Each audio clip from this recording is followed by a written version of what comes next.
I think one of the best ways to look at roles and responsibilities of a mentor is to actually use a wonderful diagram, again from John Mallison, an expert on mentoring. He has a wonderful diagram that looks at all the different things a mentor can be. So if you look at that diagram, at the core of the diagram is a triangle representing the Trinity and the cross of Christ. And that's to remind us that all our efforts are focused on our mutual knowledge of who Christ is and what he's done for us, and that we're working in relationship with the Father, the Son, and the Spirit.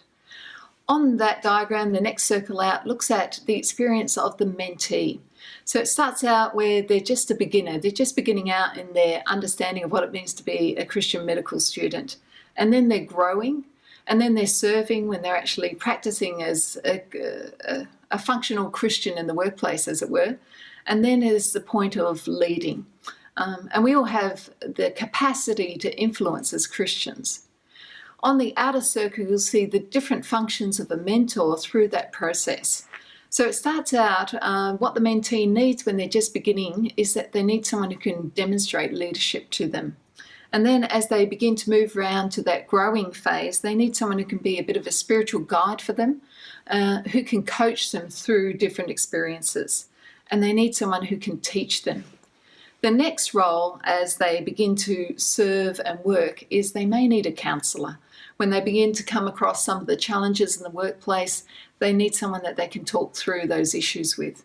They may also need someone to be a pastor to them who can give them some spiritual reflection and guidance. As they begin to start out in this process of influencing and leading, you as mentor might have the role of sponsoring them, of assisting them to be able to move into other areas of influence and to actually increase their influence through networks that you have. And finally, you are always a model as a mentor to the mentee. They will look to you and see what you do. So it's good to remember that role as well. I want to use a couple of quotes from another resource that's recommended by the CMDFA. It's a book by Ken Jones and Darylyn Fake called Paying It Back, The Honour of Being Entrusted. I think this quote is really essential because it breaks down some of the stereotypes we may have about what it means to be a mentor. It says, what are today's students looking for in their mentors? Probably the greatest attributes students long for are transparency and honesty.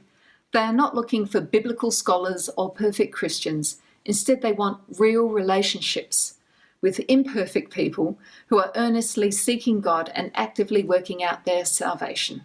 They want to know about the struggles and trials of healthcare and how to negotiate the difficult and changing times in which we live. It reminds me, I was doing some mentoring training in Newcastle and we got some feedback from some mentees. And one mentee in particular was particularly struck that their mentor, who was a really well-known doctor, actually admitted a time of when they felt they had really failed, a point of weakness.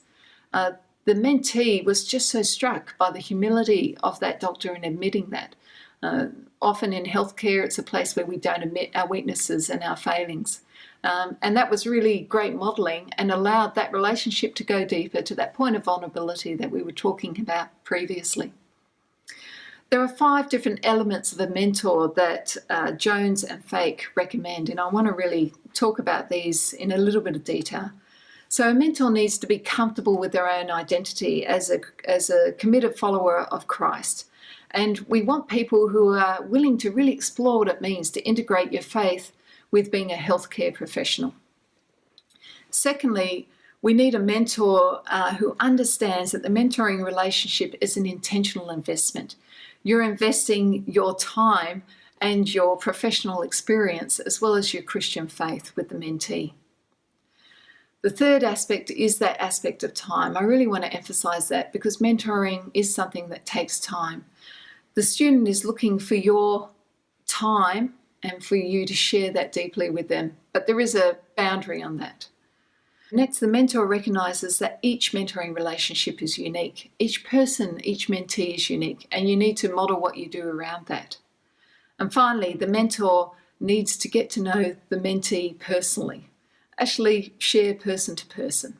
Those are the 5 important elements of a good mentor.